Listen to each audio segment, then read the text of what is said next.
Hello, my name is Nathalie Yamb. This week I'm going to speak about the theft of our cultural heritage by the West. I invite you to listen carefully to this video until the end, because I'm going to show you how important this subject is in the anti-imperialist struggle that we are leading. I believe that this is a good time to talk about this topic, as the followers of a religion inherited from colonization are fasting and therefore in a meditation phase. What I'm about to say will perhaps enrich their reflections. The subject was brought to the forefront by the sale on March 26 in Montpellier, France, of a mask which they call a work of art, except that it is not a work of art. They are our religious, cultural, spiritual, ritual, and sacred objects that they stole during colonization and that they continue to retain, enriching themselves with them, like the true receiver of looted goods that they are. The mask in question here is that of a mystical society of the Fang ethnic group that can be found in Cameroon, in Gabon, and Equatorial Guinea. This mask is called the Ngil, which means the face of the justice. The guardians of the mysteries used this mask to flush out and sanction bandits and sorcerers. When the Ngil was out, troublemakers were punished, sometimes even executed. When the colonists arrived, they quickly dismantled and banned these secret societies, which competed with the customary courts they had imposed as a judicial system, and especially with the Christian religion.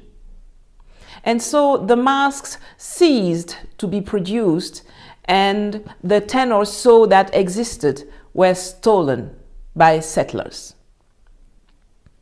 The destiny of a Ngil mask, of the mask sold like a slave in Montpellier, is not to be displayed on a wall or behind a glass case in a private home or in a museum, let alone abroad.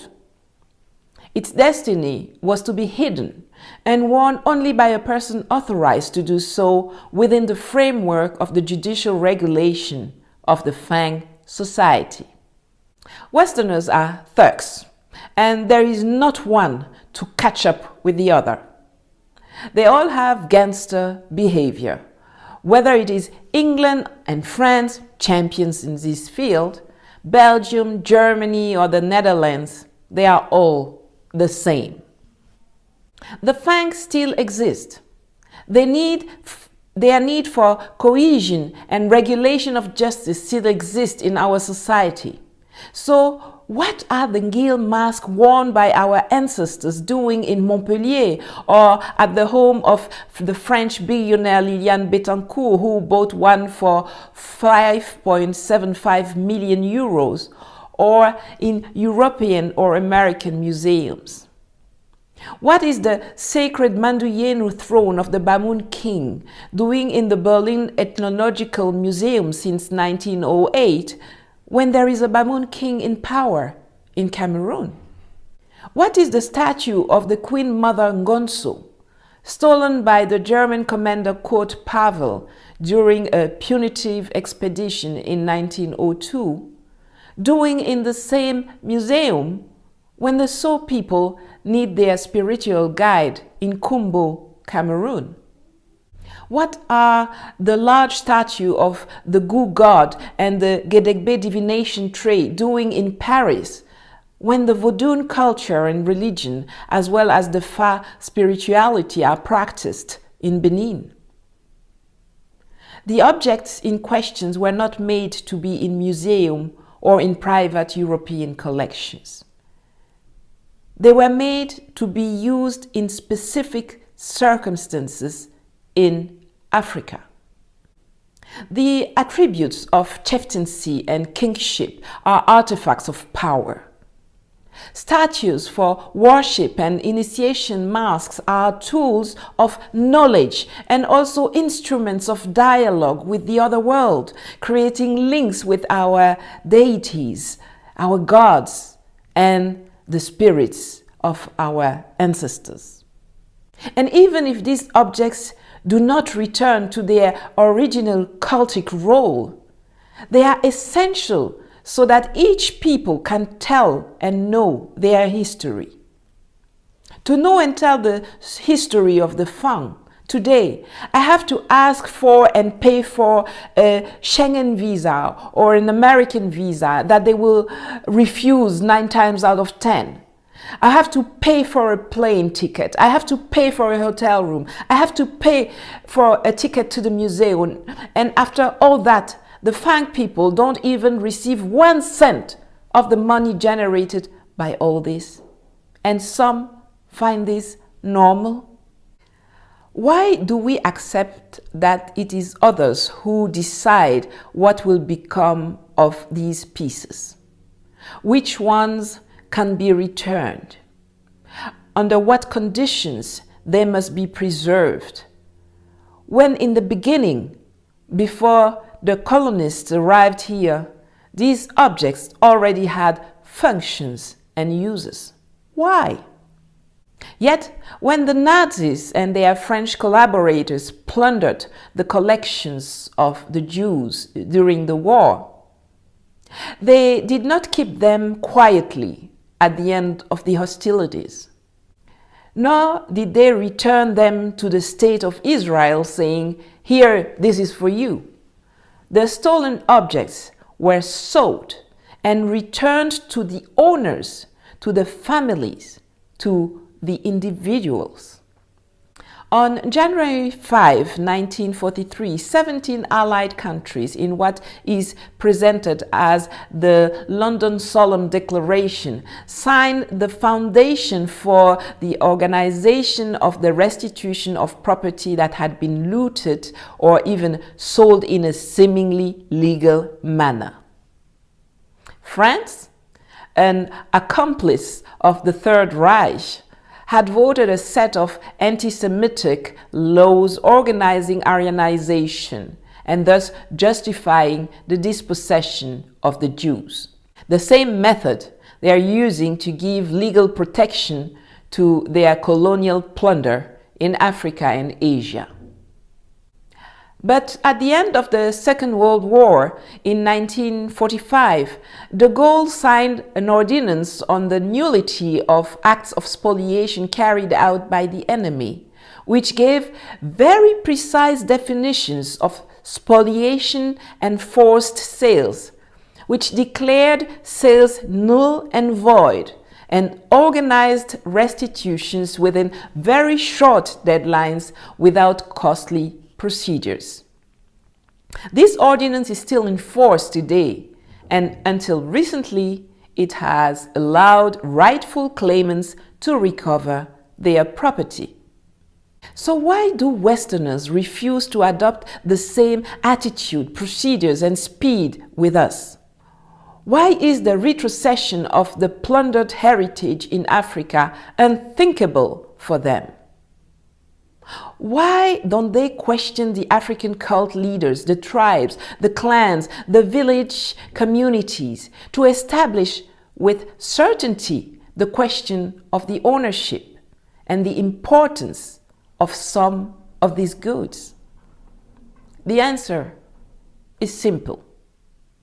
Because they consider us as zero, less than nothing, and we let them do so. Thus, among the hundreds of thousands of objects stolen in Africa, France has only proceeded to this day to the retrocession of 28 of them. You notice the perversity of the thing.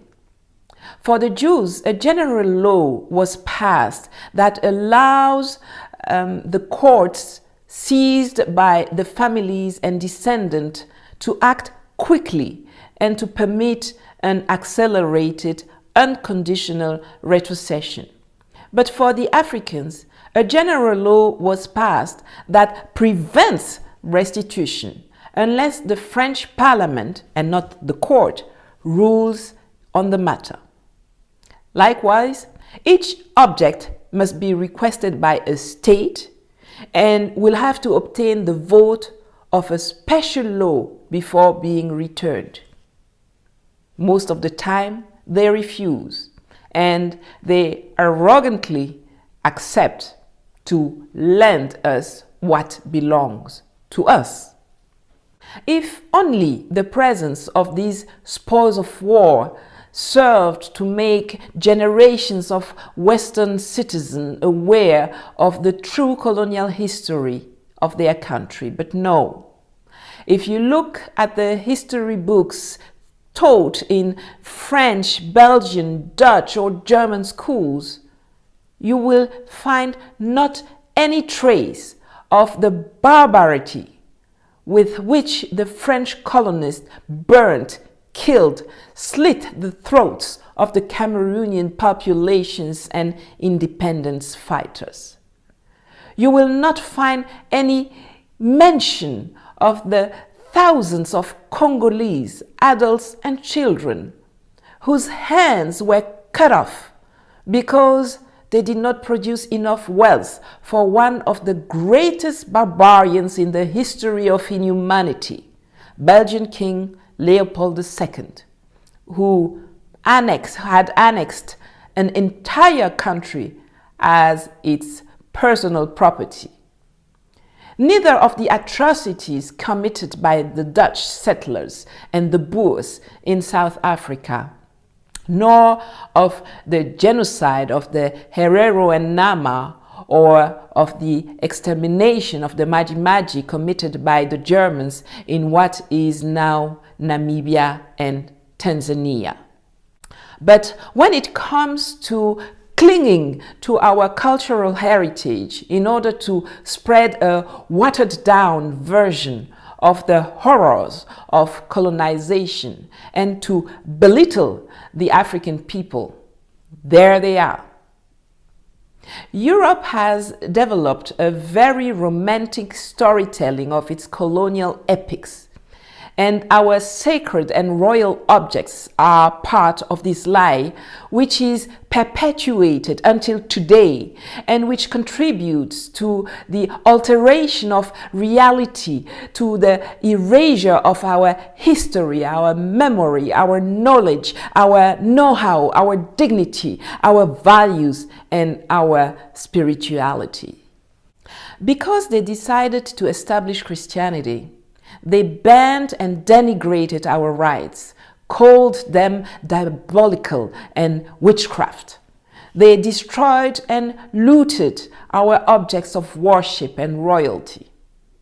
But isn't the story of a person who walks on water, dies and comes back to life 3 days later also magic? Someone whose body is given to you to eat and whose blood is given to you to drink at every mass. Isn't that witchcraft? They have robbed us of our beliefs, our customs, our spirituality, our languages, our resources, and our prosperity. And we made it easy for them. Yet, Africa was first almost everywhere. Research, mathematics, science, ancient Egypt testifies to this. The sculpture, the art, look at the African masks. It is universally recognized that all those whom they present today as the pioneers of contemporary art, of cubism, such as Modigliani, Picasso, Brancusi, Derain, were inspired by our masks, our objects, our statues. People often ask how Africa was able to go from being top of the class to being the last, the permanently dominated that we know today. The answer is that we have accepted to turn our backs on our tradition and to submit to those of others. Every day, we are stuffed into churches, temples, and mosques, worshipping other people's gods, praying for a better life in the hereafter, with more zeal than the very owners of these religions, instead of fighting to improve our daily lives. Meanwhile, the obsession of those who have created those very religions is to build themselves a comfortable life on this very earth. Asia is what it is today because it refused the implantation of Christianity. Japan, a constant summit of innovation, has clung to its Shintoism. China, which dominates everything from under the sea to the outer space, celebrates Buddhism.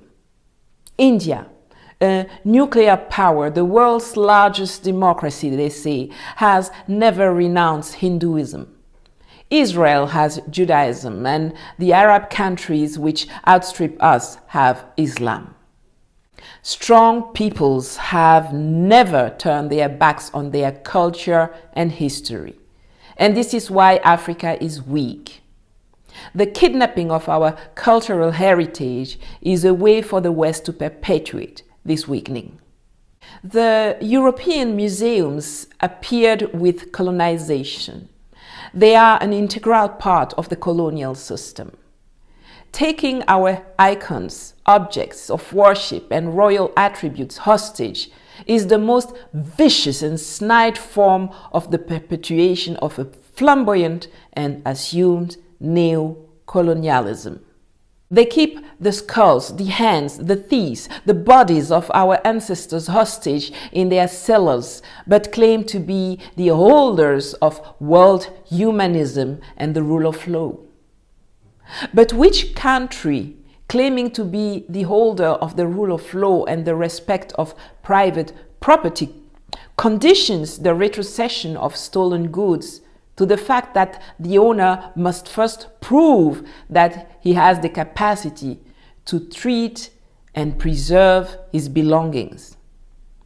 Do they impose the same conditions to the Jews when they return their properties to them? Of course not.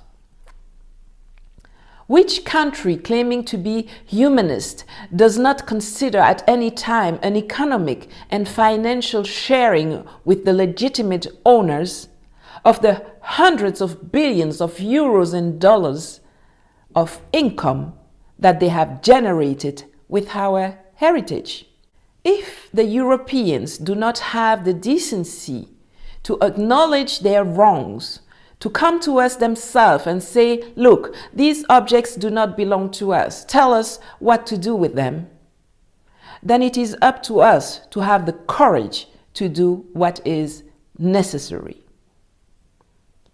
And if our states are not able to firmly demand the returns of our goods, to condition the sale of our raw materials or the granting of exploration or production or investment licenses to the return of our heritage, because they are led by the puppets of the West.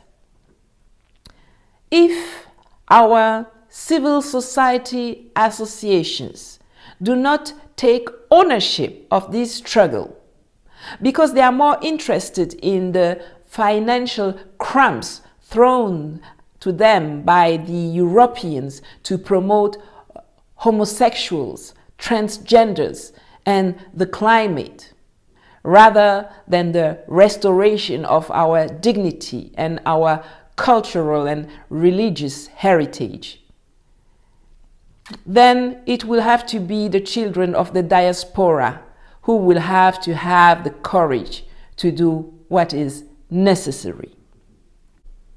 Once again, we see that Anglophones are more committed than Francophones.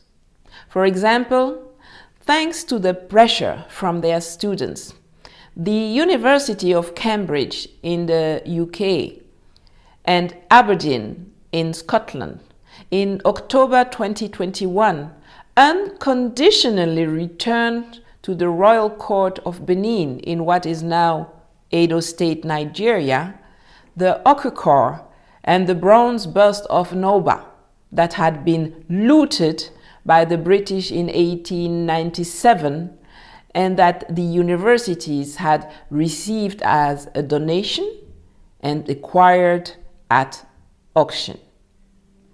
We will have to massively protest in front of their museums and during their auctions.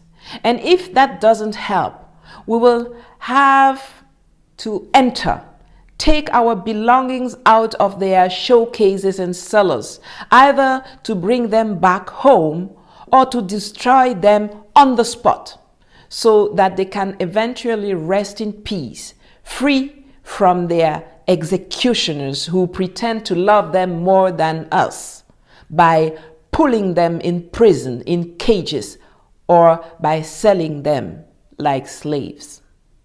It is our duty to fight, to learn, to write, and to tell our own history without having to share these sensitive tasks with anyone else, let alone with our enemies. And it is for each and every one of us to understand that we are in a struggle for power and survival, that it is brutal and dangerous, and that we will win it the day we decide to make ourselves feared and respected by any means necessary. Thank you for listening to me so far. I hope you have subscribed, liked, and shared the link of this video massively on your social networks, and that you will also contribute financially to the PayPal and GoFundMe funds linked below to allow me to continue to produce this kind of educational content. I look forward to seeing you on my Facebook and YouTube channels to discuss in the comments. Thank you very much and see you soon.